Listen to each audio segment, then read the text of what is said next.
for a second there. So welcome to the Node.js Node API team meeting for April 26, 2024. We'll follow our standard approach of taking a look at the agenda. So let me actually get that up. I should have done that before, but I didn't.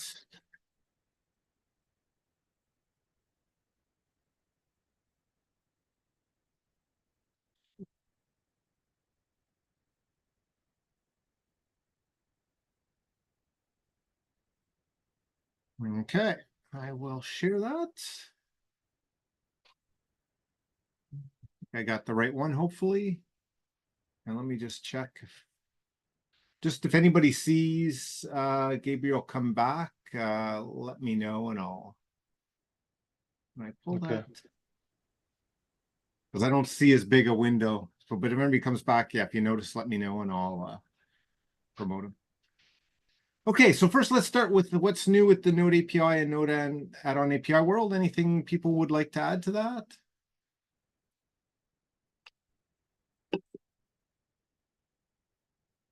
Okay, if not, discuss reverting Node.js commits. I think we did touch on this last time, and we were just looking to see if we get a confirmation.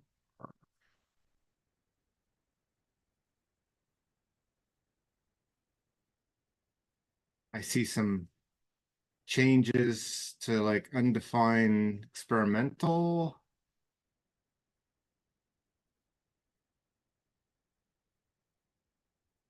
And a bunch. I suspect we could close this. Still interesting, I think, to see like some of these other, like maybe let's leave it open because it's interesting to see some of these other related issues just to see when that starts to peter out because there's still some being fixed here. Is that okay with everybody if we leave it on for another week or two? Sounds good. I wonder if we should look at the APR and help to comment on it or something. I suspect most of them should be fairly straightforward, right? Like it's basically either remove NAPI experimental or put in the like the opt-out. Yeah, I see like people remove Node experimental, but they didn't increase Node API version. Maybe some APIs may not be available to them after that. Yeah, so like they're using like a Node API version 4 and they remove Node API experimental.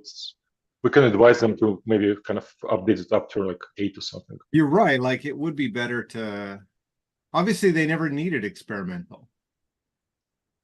Yeah, if it works after that, version 4 is so old. I definitely like, if there's comments, suggestions like that, it wouldn't hurt to. Well, this reminds me that if we should warn about an API experimental is defined when in building, so that there will always be a warning in the build step when the API experimental is defined. So it's more visible. Yeah. Yeah, that's an interesting idea. Like that would be, I don't know, would that break anybody potentially or? Well, I don't think a prag message would be, I don't think prag message would be breaking. It only adds a few lines in the compile output. Oh, Gabriel seems to be back. Thank you. Yeah. Yeah.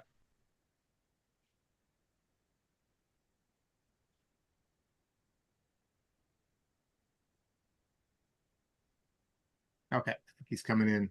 Yeah, no, I think that would be a good idea is like, yeah, warning experimentals enabled. If you're talking about the compiler warning, isn't that going to break people who compile with -w error? Yeah, I think that would be a problem. Well, would it be an actual warning or is it just like printing that like a warn, like basically saying a line of text that says, by the way, you're using experimental. I'm not sure. Is there like an info level output? Because I know like GCC at least, like it'll say like warning ABC and then info, this candidate, info that candidate, like for example, for some errors and warnings. But I don't know if you can explicitly code in like an info, like I don't know, like hashtag pragma info or something like that. I don't know if it has that. Right. I guess it's because it's part of the compile, not a build step. Yeah. In Or Node API, in Node API, Node add-on API is like, do we control the build step well enough to add um, it? I'm thinking maybe in the JIP, like if we detect an environment variable, we detect experimental as an environment variable, but I don't know how reliable that is, and that's just speculation. So like if somebody includes one of our JIP files, then maybe, but yeah, like maybe pass the C flags to a node script. Yeah, I don't know. It's possible, but I think that's pretty circuitous. Like, No, maybe I'll wait. create an It's always possible to say like to use kind of some macros defined. If node an API defined, then we can say we can definitely generate error at this point, or we can we generate warning? I think But what if warning would be efficient, would be sufficient.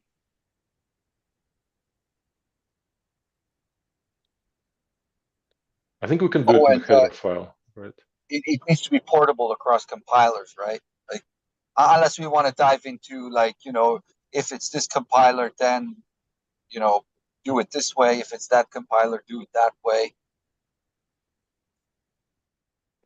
Oh, you're right. But how many compilers we have now? 3 compilers, and I guess like from this perspective, Clang and BGC would behave the same. So we probably need just separate like MSVC versus others.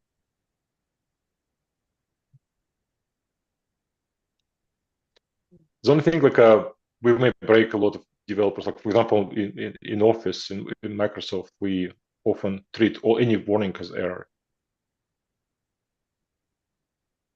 Right. So that's where like it's like, and is it, as opposed to a warning, is it possible to just print a message so that, but would that make any difference? I don't know. It's the other.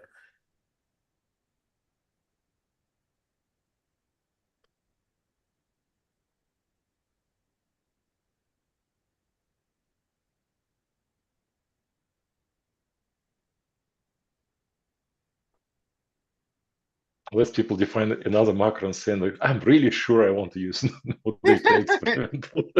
Yeah, I don't know about that, right? Like, I think on this front, like I'll create an issue and I'll tag it so that like maybe we can think about it between now and next week, and if people have any good ideas. Maybe we can do some Googling to see which compiler supports what. Yeah. Oh, I'm putting this in the wrong.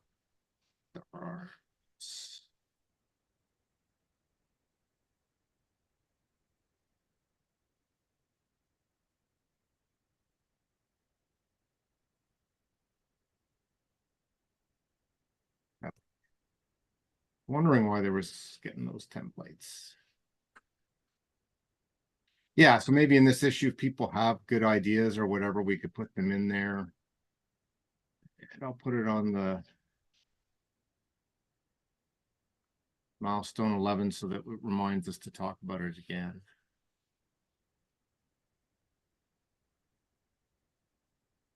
Because that is kind of one interesting thing from this is that, like, yeah, if people are just removing it, and even like, I guess like maybe it's even the You know, what about using older Node API versions? Is that worth warning about that too?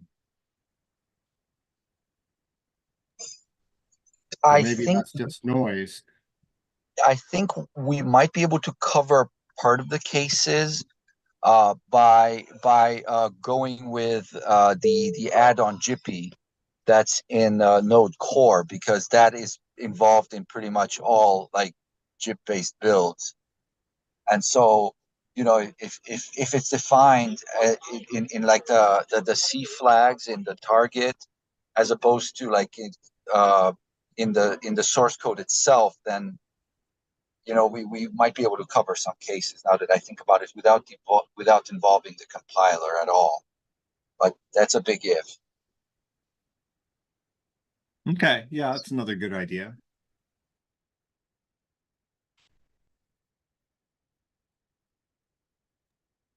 I'm sorry, how do you print message in JIP? I was thinking maybe like a dependent target that doesn't really do anything, like it outputs maybe just some like a stamp right. file or something. Okay, so basically like a action target that Yes, produces an action nothing. target. Yes, exactly. Yeah, yeah. But like I said, it's just off the top of my head, and it's a big if. Yeah, it works, but on the top of my head, I believe people building with CMake would not be benefit from this change, right? Because they won't use they won't include the GPI that we distributed with the node.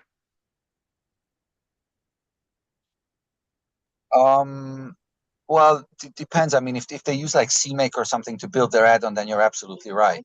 But if they use like the default build system, right, then it should work. Right.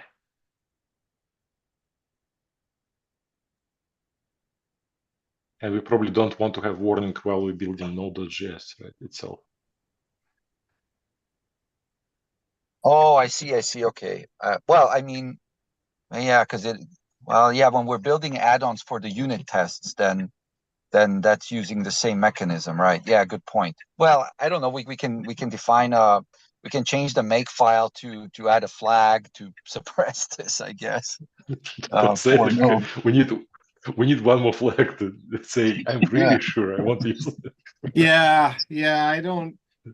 Anything that forces people to do something more, I think, is going to be more disruptive than. No. I'm sorry. What I mean is that we do both, right? So we add this mechanism into add-on Jippy, right? And we also add the flag in the node.js make file, right? And so when you're building node.js add-ons, you don't get this warning because the flag in the node.js make file says, you know, suppress this warning. But everybody else will get this warning. You know, if you're building any add-on in any project and you're using experimental, you're going to get this. That's what I mean. It's just for less annoyance in the node project itself that we would modify the node makefile, because we know that we're building our add-ons via the main makefile. And so then you know, we wouldn't get this warning, and you know, the Jenkins wouldn't be like spammed with this warning. But anyway, let's think about it. Yeah, I think it's good thought in terms of like, is there something we can do to help people realize they're using it or not? And you know, I can think of more disruptive ways, like we could basically say we're going to break it every quarter. Right? And like, but I'm not sure we'd want to do that either. Anyway, let us go back to the agenda we had here. Okay, that seemed, we already talked about that. Okay, drive towards full coverage. I don't think there's anything new this time to chat about on that one. If not, nothing on debug testing stale issues. I don't think I've seen anything more go stale that got added there. So don't think there's anything to chat there. SQL8 performance. I don't think there's anything new on that one either. I haven't checked in on that PR, but yeah, I guess probably hasn't landed. Okay. And that just takes us to looking at the issues in the repos. Yeah, let's take a look. Pull requests. Okay, couple of those. This one, I think, Gabriel, you've asked for a few changes. Last I looked, you're still waiting on those changes, right? Oh, I see there's a question. All right, I'll take a gander. Okay. So, but I think that's moving along. And this one I think is waiting for things in core still. So correct me if I'm Yep, I need to check up on that too. See if there's been any releases and so forth. okay.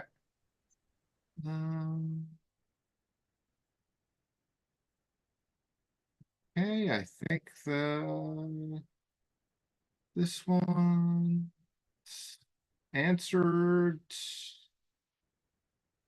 Otherwise, I don't see anything too new. Anything that we should chat about this week?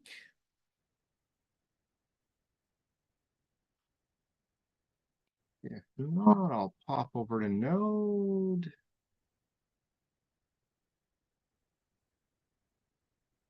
Oh no, late.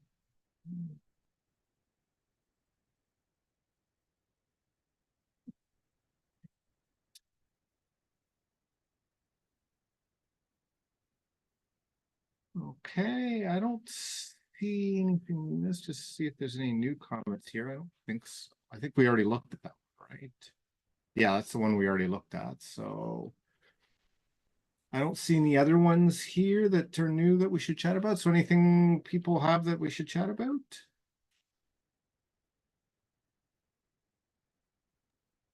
I have a small question. While working with looking with libnode API about embedding of Node as a kind of shared library.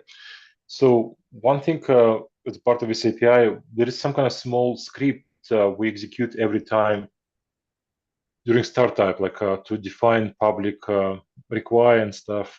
If I look on the embed test, all this kind of script is a part of kind of user code. And it's possible that people would like to have maybe different Bootstrap JavaScripts every single time they do using this libnode. But on the other hand, maybe we want to have sometimes we want to have this default Bootstrap script. So I wonder what you guys think. Like, should we have some kind of a standard Bootstrap JavaScript, or we always kind of recommend people to load a custom one? If you So can open this libnode API, I can show what Sure. I'm talking about. Yeah, okay. Sounds good. Go for a list of files. There is new JavaScript file which is used as this Bootstrap. If you look at Which files do changed, you want your files changed. And then Yes, it is embedded in the like I see this new file. okay. So this file is effectively new, and what it does, like every time we initialize a new runtime, we're running this script. Right. And my question, like, but then I look on unit test for embed test. We don't do it. We effectively running as a part of unit test similar script. And I guess my question, is it a good idea to run something for people not to be aware that we're running script like this? It may be doing something good, but what if embedders want to do something different? Right. Okay. So you're saying this is a reasonable bootstrap, but like some embedders may not want, they don't want any bootstrap. They just want to write their own bootstrap, right? Right. So one thing I was thinking, like, so technically there is a parameter called like main script during starting runtime. Yeah. So we can do like if we supply some script there, then we don't use default. If we don't supply, we can use this default. But I just wonder what the team thinks about this default Bootstrap script to start with. I think like like I could see the point about like, hey, somebody might want to do something different. So that's good. I also see like if I just want to run JavaScript, so like I guess like as the embedder, I load up my thing, and then I want to say run this JavaScript file, right? And I guess what you're saying, if I understand correctly, this is going to run behind the scenes for me. Right. So I can just run that script. That actually sounds good, and I think most of the time, or a lot of the time, people would want to do that. But I can also see your point that like more advanced users may want to just have this, like, no, I want my Bootstrap to do something different. From the project's perspective, if they do something different, like, are we worried about them running into problems? Like, is this going to cause us a flood of bugs or anything like that? You know, that would be the only downside I could think of saying like, hey, you can also run your own. Like, is it too easy to mess it up, or I don't know what, right? Like, Also, you know, them being embedders, they'll have an opportunity to run something before the user code runs, right? Whether this is unconditional or not. So I think another sort of criterion for deciding whether we should include this unconditionally or not is if people have to work around the fact that it's included, right? Because this is JavaScript, right? You're just tacking things onto the global object. If people find themselves having to untack things from the global object using another piece of JavaScript, to undo what this one does, then it makes sense to give them a flag or to replace this. But I think they have plenty of control over the environment before they hand it over to user code, right? Because I mean, it is an embedder after all, right? Right. So like I spoke about this issue with Jason while we work with Node API for .NET, and he said, for example, in our case, we don't need it. For example, in our tests at all, like because we want to supply our own require method instead of the one which is done here. so would it be enough to have like a no bootstrap flag, or would you actually want to pass in another script because it needs to be run in a way that's different from what you can then run later on? Yeah, if you open this another file called node API embedding.h, this one. Yeah, I have extracted all public API inside of this file. So what we see here, like we have something like an API create environment, and you see like a third parameter there. Right. It's main script. So technically, the way it works today, we can run user script effectively two different ways. We can either supply it here as a main script, or we can just use Node API run script. So technically, our Node API run script can run any script if you like after that. So proposal, but this main script here effectively runs at the same time as this Bootstrap script runs. So proposal, I think about like what if people didn't supply this main script here? Because effectively we can rename this main script to Bootstrap script effectively. Right. And if they didn't supply it, we can simply say, okay, we can run default one. But if they supply it, they effectively override this default one. I can think of a three-way switch here. Like if the value given to this parameter is null, then use the default. If it's an empty string, then you use the empty string, which is a perfectly valid JavaScript script that does absolutely nothing, right? And if this is something, then it's something, right? And so we support all three cases, right? We support the default, we support no script, and we support whatever script you supply. What about the simplest case of it just being a Boolean where it says no bootstrap? We don't run anything if you say no bootstrap. Is being able to run the scripts later with the other APIs enough? Should be. So technically, we see over here we're returning an API environment, and it means like we can use just run script after that. Right. Like I'm just thinking, why make it more complicated, right? If I could just say create environment, but like no bootstrap, and then I can run script and do everything I need to do before I actually run the users. Why do anything more complicated would be my take. Yeah, You know, but could be Right. like a Boolean, no default bootstrap. Yeah, that's a good question. Like, what privileges does this script have that a regular script doesn't? I'm not sure if it runs like a quite early in the process.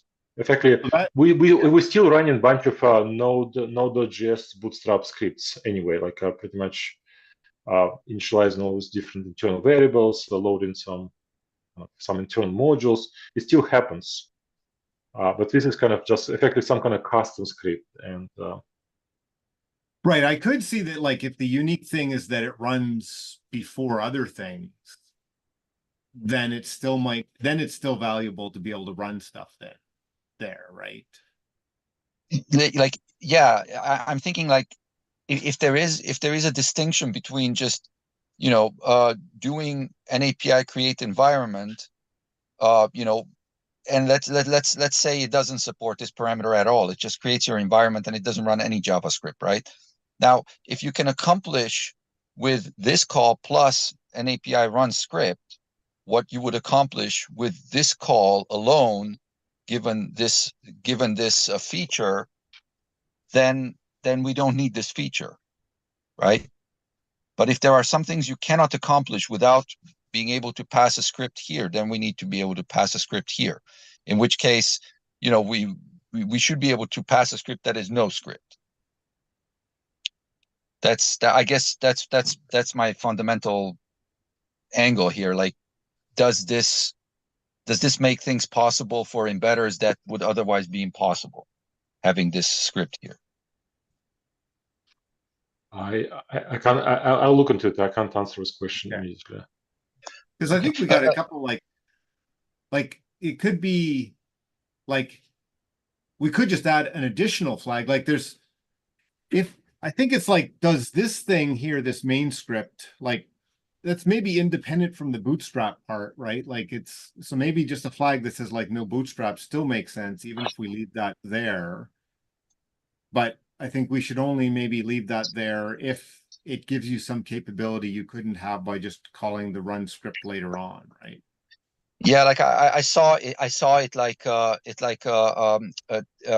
picks up like primordials and that kind of thing, and I don't know if primordials are available to regular scripts, right? So maybe that's the distinction here, that this bootstrap script has access to primordials, just as Node.js's own internal scripts have access to primordials, right? Because I remember we like copy a bunch of the built-in objects and methods and so forth, so as to avoid like monkey patching and that kind of thing. And the internal Node.js code uses the pristine, engine provided implementations of all the internal stuff. And so our nomenclature inside our bootstrap scripts is completely different. Like, we don't do like, object dot entries. We have like internal object entries. It's stored as a variable, that kind of thing. So we basically copy everything. And if access to those copies is unavailable when you just do an API run script,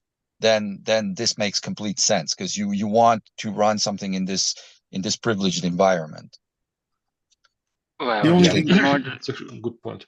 The only thought that comes to mind is if that's actually the case, a different name might make sense. Like this makes me just think, oh, this is my main script I'm going to kick off. If it's really like a bootstrap script, it might even be better to have it be named bootstrap.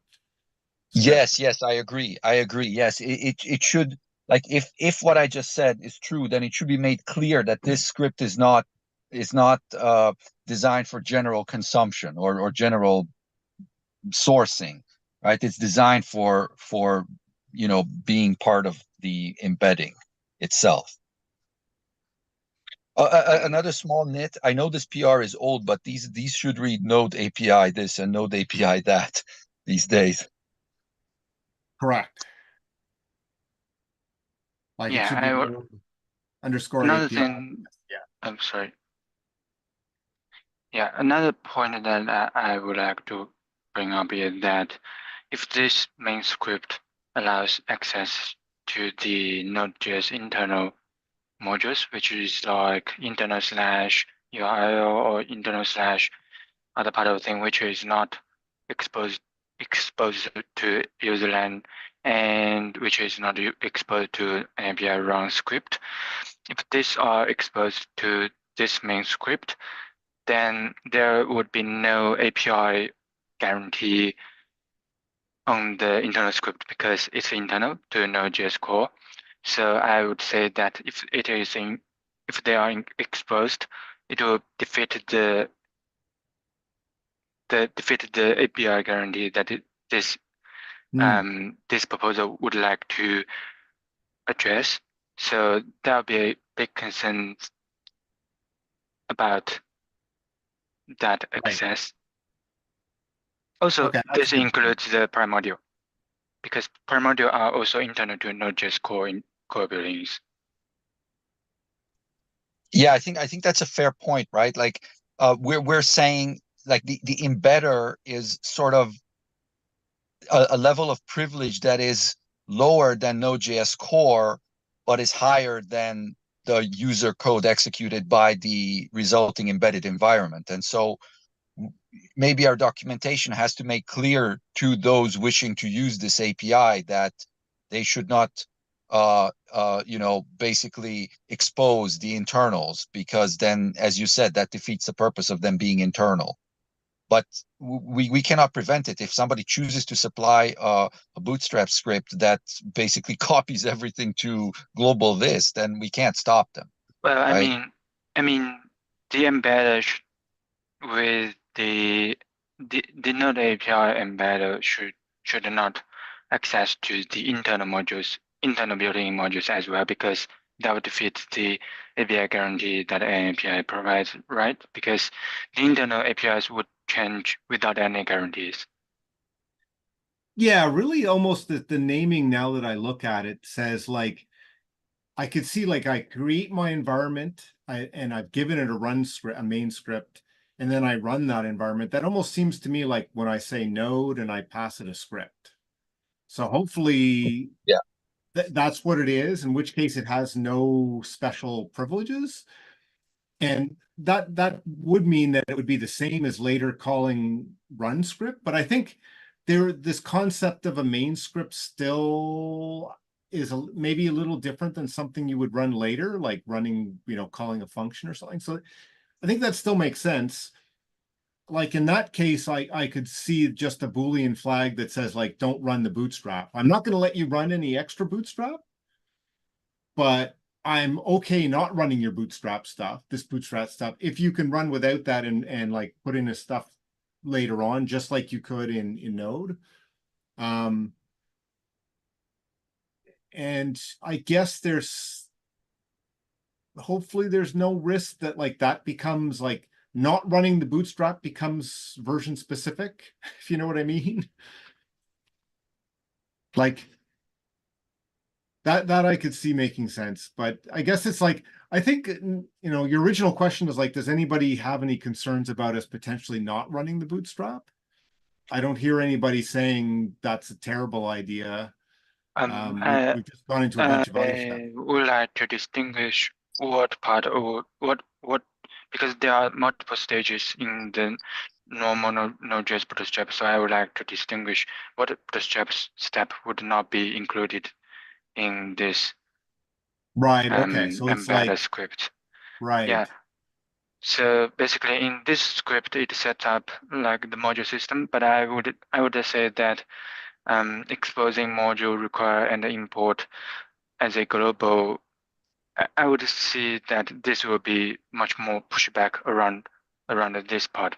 So because, well, I mean, import global this import would shadow the ECMAScript built-in import call, built-in dynamic import call. So I would say that this would be pushed back from the modules working group.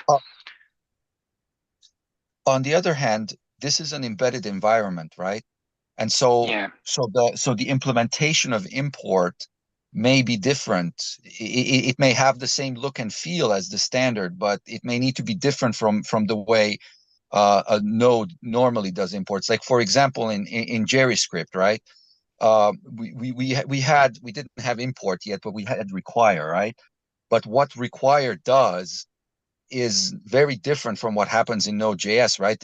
Require basically loads a static library that is linked into the executable, because the whole thing is embedded in a small microcontroller, right? So it gives the impression that yes, you can require anything as if you had installed it with npm, but not really. The only purpose of giving it the same look and feel was so that you can run the code on either node.js or JavaScript without rewriting it.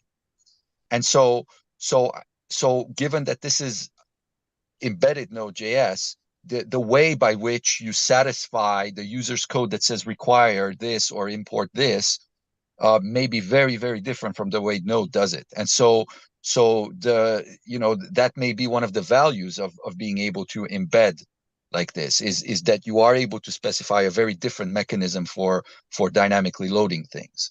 And if you accomplish that, like for native add-ons, you can do that without touching JavaScript at all, right? Because you can just catch it on the native side, but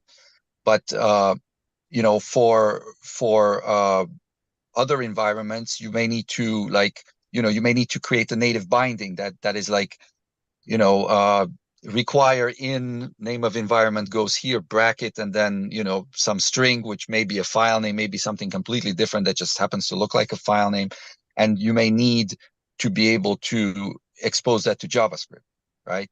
So in that case, you would override import and require. Well, I mean, you can override, but we override it in a way that is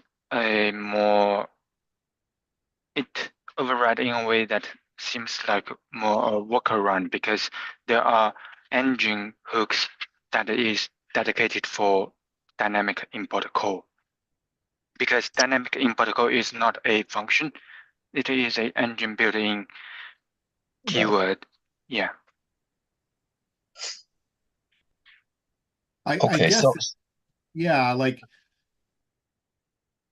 the flip side might be is like, if you can not do, is the only downside of having run the code that like maybe it's safer to just say, well, no, it's going to run, and if you can change it in regular code anyway, that's fine. Or like, are we taking more risk on? That's kind of where I was getting at my first question. Like, are we by letting people not run this bootstrap, is there going to be some like concerns that like, we're not running something that needs to run, or it's tied yeah, to exactly. Yeah, if we didn't have this feature at all, right, would it diminish the value of this embedding environment feature, right?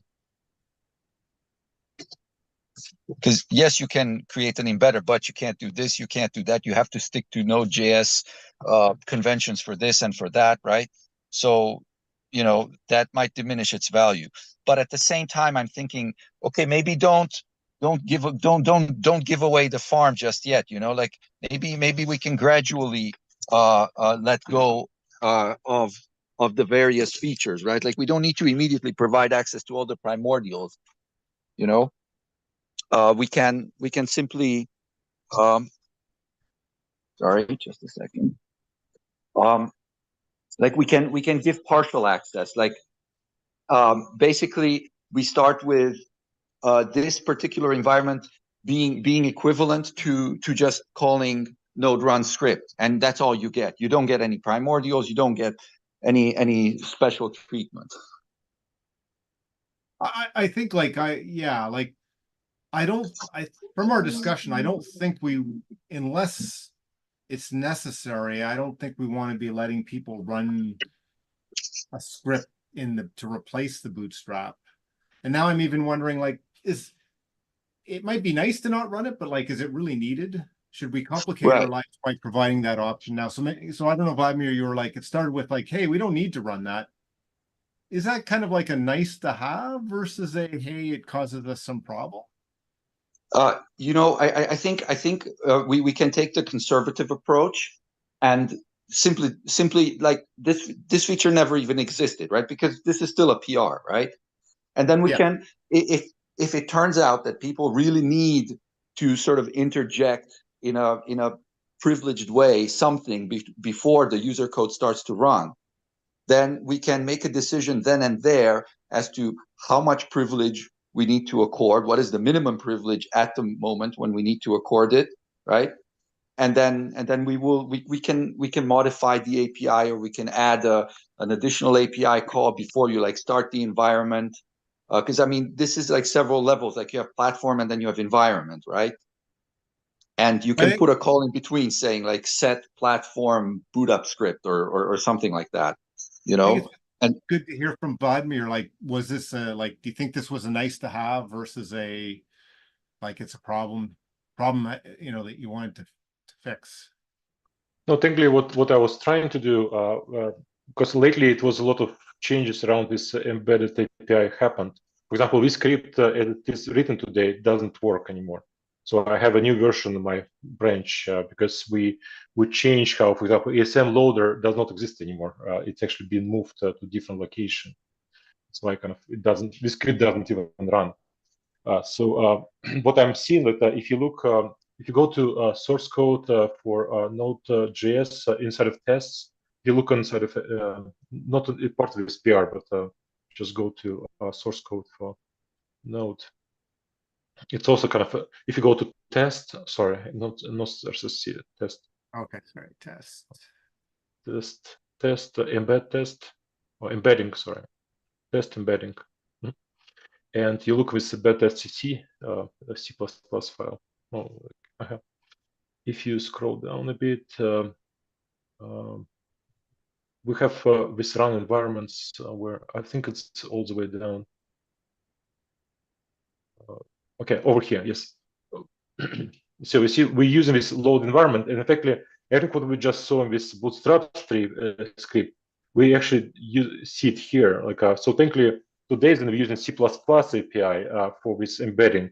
This bootstrap script is provided completely here, and effectively, currently embedders who's using C++ script, they're doing all the custom things right here, and it's up to them what to do and how to do it. So when we're using C++ API, we don't have any kind of default bootstrap script. So think of it, default bootstrap script is being introduced as a part of this libnode APR. Right, okay. And it didn't exist before in C++ world. Before in C++ world, we effectively recommended people do it on their own, because what we're saying, we're giving you require, but this require can't access any public modules. It only can access any internal modules. If you want to introduce require which can access public module, you need to do this dance. You need to introduce, this is my public require, and then you're saying, okay, now my global require becomes this public require. Right?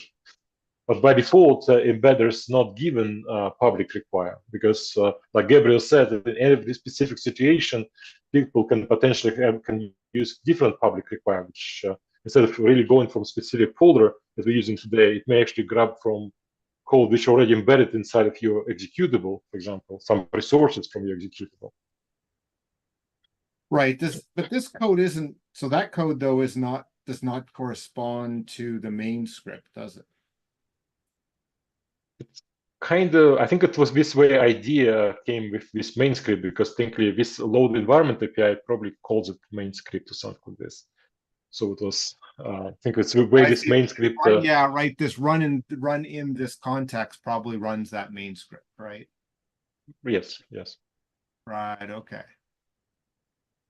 So I'm trying to kind of also reconcile what we used to have in C++ world versus what we're going to provide in this new ABI safe world. Right. And how, I guess it's like how internal specific is this?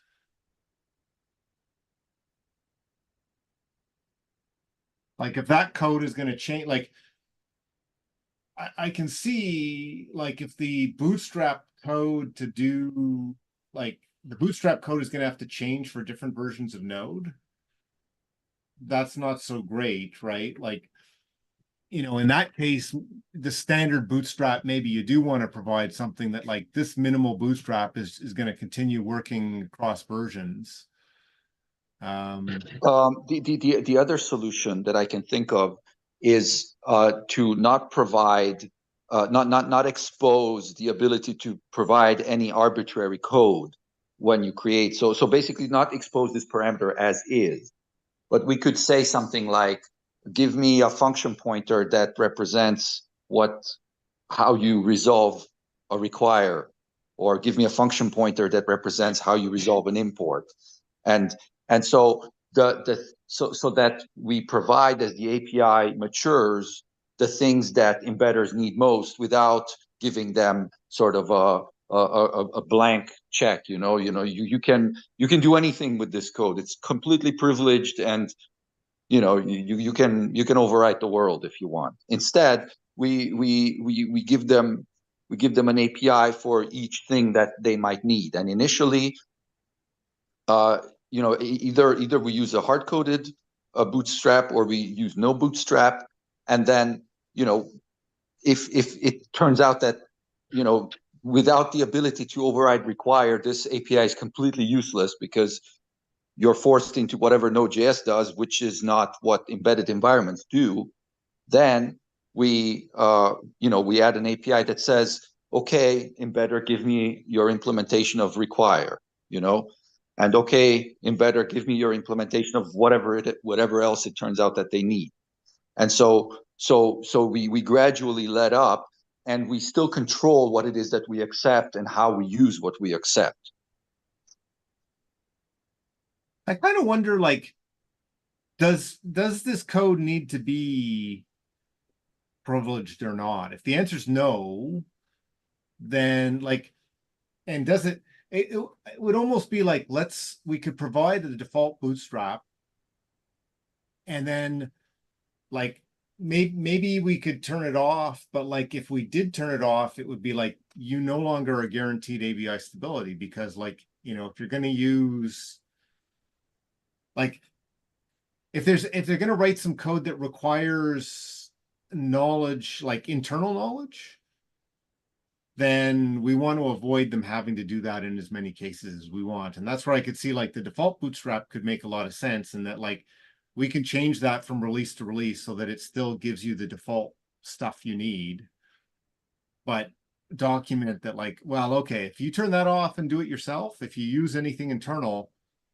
it's now subject to like, well, you may break from one version to the next. Correct me if I'm wrong, but the final goal here is to provide an environment that is indistinguishable to Node running as a process, right? So that you can take the plethora of like npm packages and whatnot, and run them as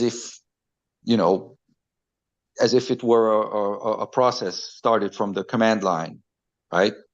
So it depends on goals. Like some people want it, some people don't. Some people want to have completely closed environment. Like, yeah, like no require whatsoever, right? Like I just want to run JavaScript. But then why don't they use the engine directly? Yeah, but node.js already provides a lot of internal modules, like I see. people Okay. can rely on, for example. Right. But Okay. I believe that internal modules are not supposed to be used publicly, right? No, okay, I probably used the wrong term. Imagine like people want to use FS module, or people want to use path module. So from the point of view of Node, like they already kind of built in, like we compiled this JavaScript, we built in them inside this binary, and people can use them efficiently. In that case, would the new experimental single executable application be the best case? Because if the embedder are writing JavaScript embedding code, then the single executable would be bundling all the embedded JavaScript files in and changing the node binary into a custom node binary, and that custom node binary has the entry point set to the embedded JavaScript code. I think And- that's a different use case though. Like, for example, I want to use JavaScript to handle plugins, and like I've got some application and I want to let somebody write some code in JavaScript that I'm going to run in a particular time. I think with this embedder, I could load up an instance of Node, and at that sort of entry point, I could call the JavaScript that they've given me with some parameters to say like, okay, here, run this code, give me back an answer, and I'm going to continue going on. That's like so I think the embedder model is you might be able to fit some cases into that SCA, but a lot of them won't fit into that case. Yeah, but I'm thinking about the maintenance cost we have to keep for the MPI embedding cost compared to the single application SCA. Well, in this case, use cases.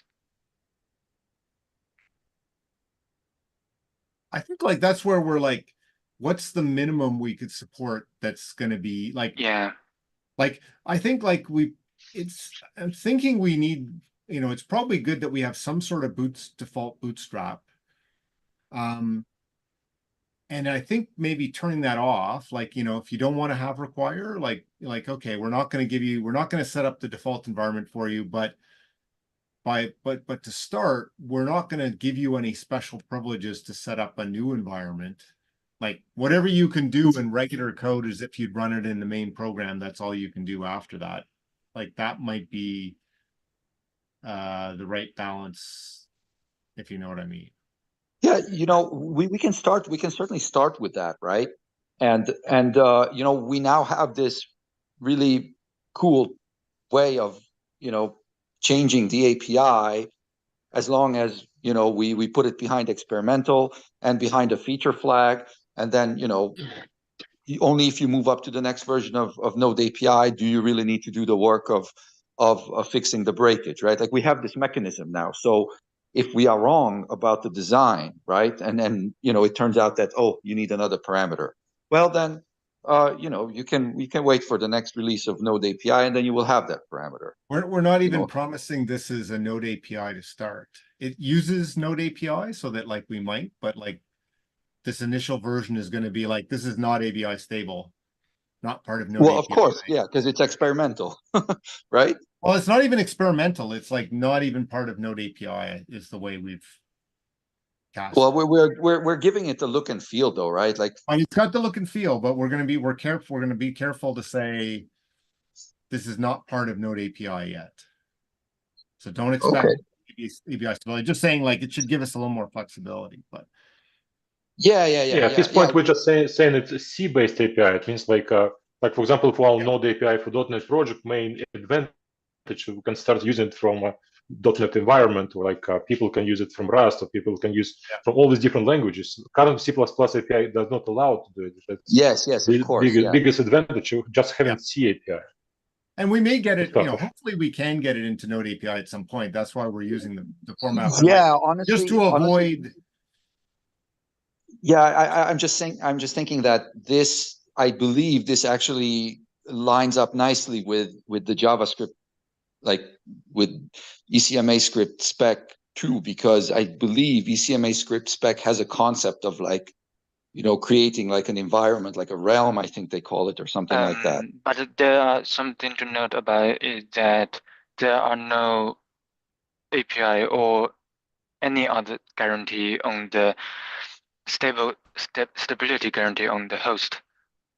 How the host interacts with the ECMAScript, in the ECMAScript standard. So the only stability guarantee is on the JavaScript language and its API. There's no guarantee on the host side. I think the whole thing is we just want to avoid that whole discussion right now, right?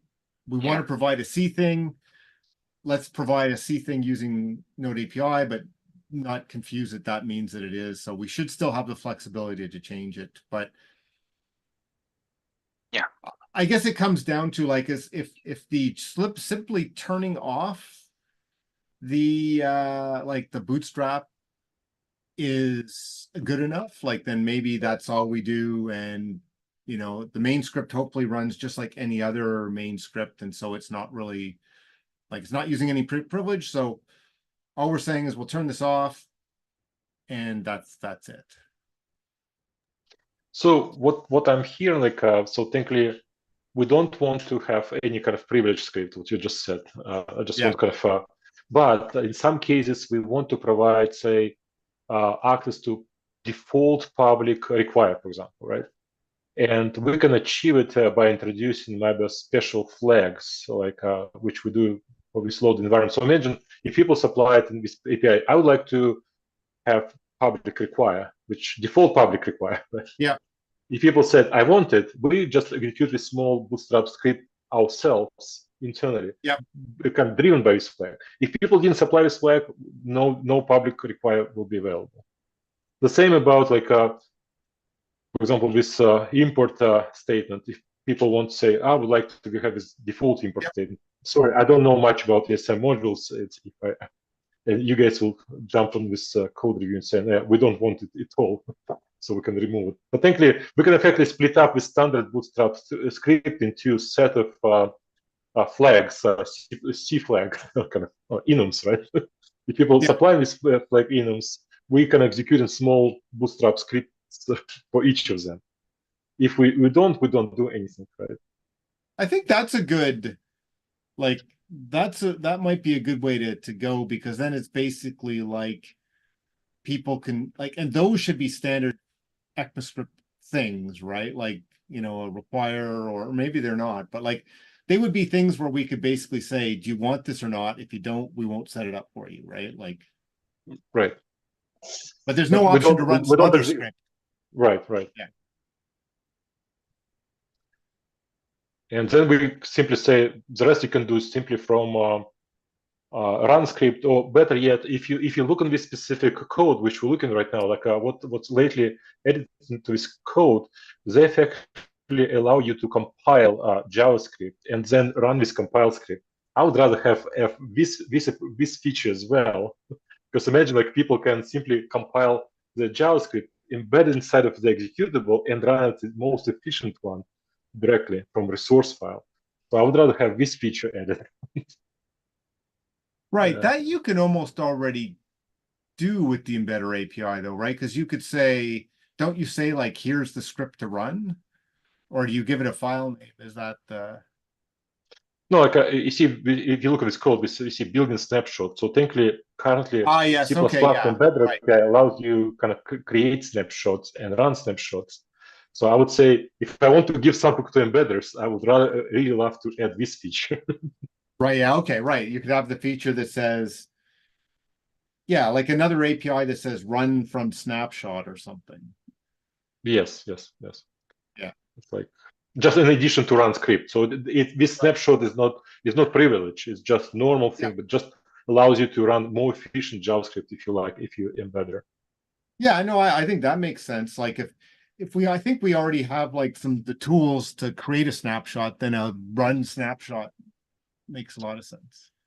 Right, and this embedding script shows how to do it. So technically, you can run this embed test exe file with flag, which creates this snapshot, and then uses this snapshot. I think it's a great addition. Yeah.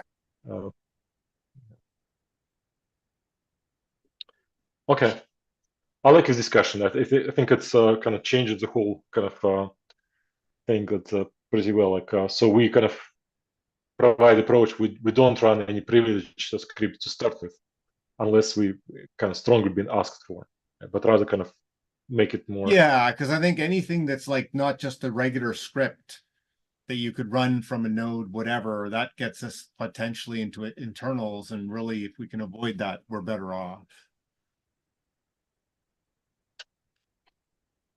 Okay, sounds good. Good discussion. Thank you. Appreciate it. Any other topics? We're a few minutes after, but like anything else we should chat before we close out? Okay, if not, thanks for everybody's time, and we will see everybody in GitHub and next week. See you later. Thank you. See you on GitHub. Bye. See you. Bye.